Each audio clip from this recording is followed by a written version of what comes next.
Train પાટા પરથી ઉતરી, 4ના મોત। ડિબ્રુગઢ એક્સપ્રેસના 3 ડબ્બા પલટી ગયા, 2ના પગ કપાયા, 20થી વધુ ઘાયલ, રેસ્ક્યુ શરૂ।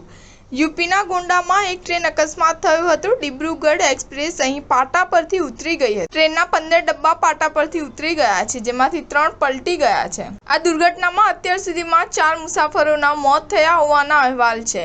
20થી 25 મુસાફરો ઘાયલ થયા છે। દુર્ઘટનાની માહિતી મળતા જ રેલવે અધિકારીઓ ઘટના સ્થળે પહોંચી ગયા હતા અને રેસ્ક્યુ ઓપરેશન શરૂ કર્યું છે।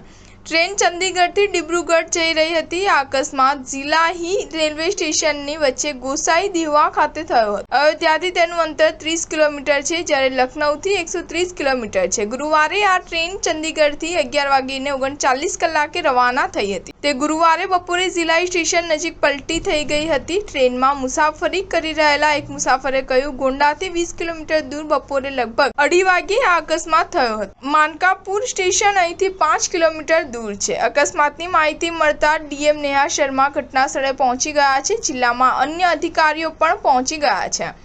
ઘટના સ્થળે બચાવ કામગીરી ચાલી રહી છે। અકસ્માત બાદ લખનૌ ગોરખપુર રેલવે માર્ગ બંધ કરી દેવામાં આવ્યો છે। ઘણી ટ્રેનોના ડાયવર્ઝનના અહેવાલ પણ મળ્યા છે। સ્ટાર ન્યૂઝ 7 હંમેશા સચ્ચાઈની સાથે।